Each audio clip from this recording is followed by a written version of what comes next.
Assalamualaikum warahmatullahi wabarakatuh. Jumpa lagi di channel Wan Marcel.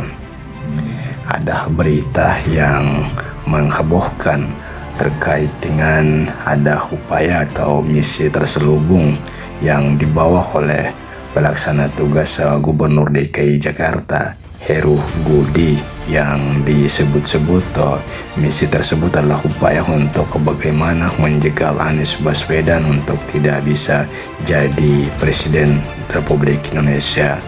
Dan upaya ataupun misi terselubung yang dibawa Heru tersebut dibongkar oleh salah satu pengamat seperti yang diberitakan oleh media online Demokrasi News.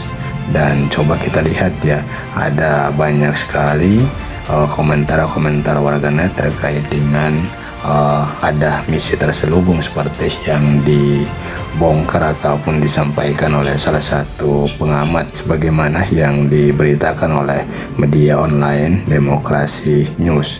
Dan kita lihat ya, ada beragam komentar-komentar yang disampaikan oleh warganet soal adanya upaya terselubung tersebut. Dan namun sebelum kita bacakan atau kita lihat komentar-komentar dari warganet, kita coba bacakan dulu misi terselubung seperti apa yang dikemukakan oleh pengamat tersebut.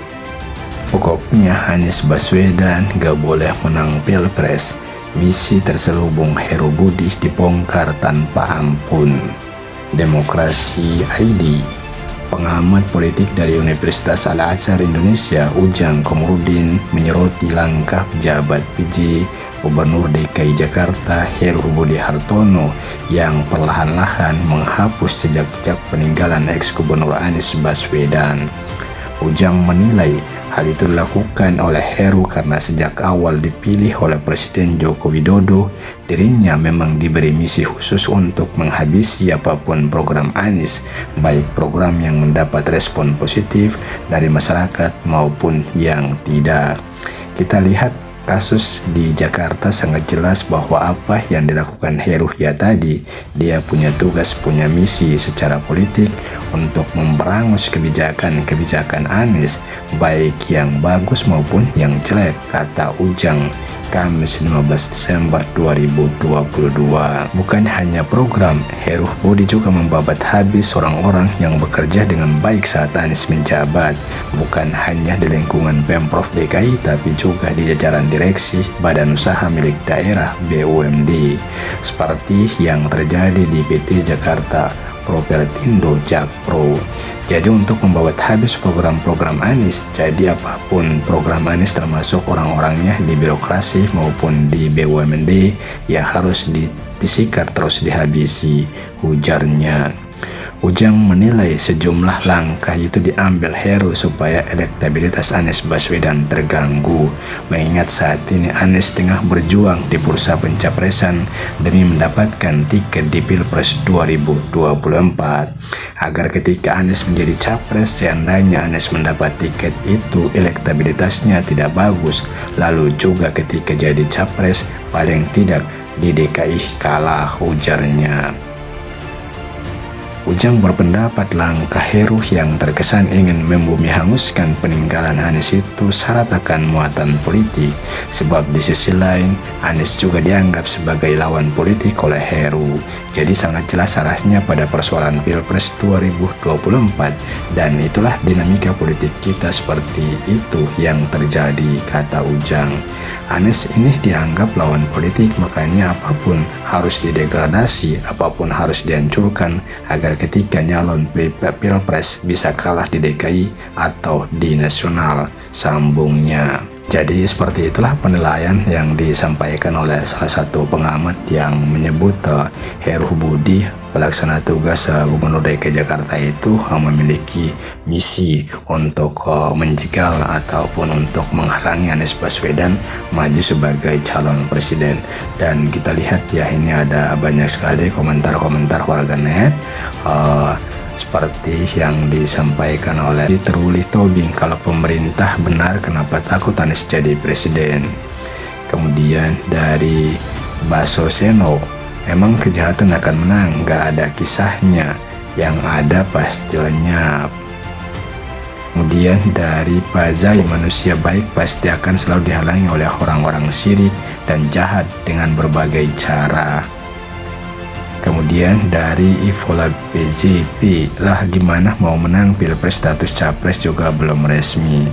Jadi ini ada pro dan kontra terkait dengan pernyataan yang disampaikan oleh pengamat Ujang Komarudin tersebut. Kemudian dari Jumi, jahat banget Heru Budi ini ya, jika memang dia menghalang-halangi Pak Anies jadi presiden.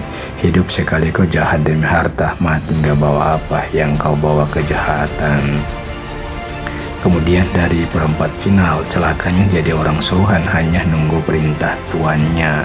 Kemudian dari Ura, bukan soal seorang gak boleh menang atau harus kalah, tapi siapapun yang bermain politik identitas, memecah belah bangsa, membohongi dan menipu rakyat harus dimusnahkan dan diberangus dari bumi NKRI.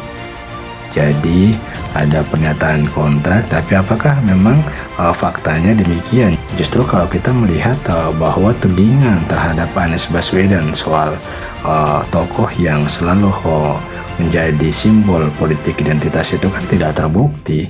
Justru banyak tokoh-tokoh agama non-muslim yang mengapresiasi apa yang dilakukan Anies Baswedan selama menjadi gubernur DKI, dan banyak sekali pengakuan-pengakuan yang disampaikan oleh sejumlah tokoh non-muslim, seperti yang pernah juga disampaikan oleh tokoh dari Hindu yang menyebutkan justru di era Anies lah mereka mendapatkan izin untuk mendirikan tempat ritual ibadah mereka, dan itu tidak pernah terjadi sebelumnya. Belasan tahun ataupun berpuluh-puluh tahun pergantian gubernur, tapi itu kemudian mereka belum pernah mendapatkan izin untuk mendirikan tempat ibadah mereka. Dan juga tokoh Hindu Bali yang juga mengapresiasi Anies Baswedan selama menjadi gubernur DKI. Karena itu tudingan dari para pembenci Anies Baswedan ini semuanya terpatahkan dengan pengakuan-pengakuan yang disampaikan oleh berbagai tokoh tersebut. Dan selain itu, tudingan politik identitas kepada Anies Baswedan itu kan tidak mempan. Buktinya dari hasil survei terbaru yang menyebutkan justru elektabilitas Anies mulai melewati Ganjar Pranowo, dan tingkat keterpilihan publik kepada Anies Baswedan itu justru didominasi oleh mereka yang non-muslim. Itu menjadi bukti bahwa tudingan politik identitas kepada Anies Baswedan itu tidak mempan lagi. Ya, seperti itulah ulasan kita. Semoga memberikan inspirasi dan pencerahan. Amin. Wallahu alam. Wassalamualaikum warahmatullahi wabarakatuh.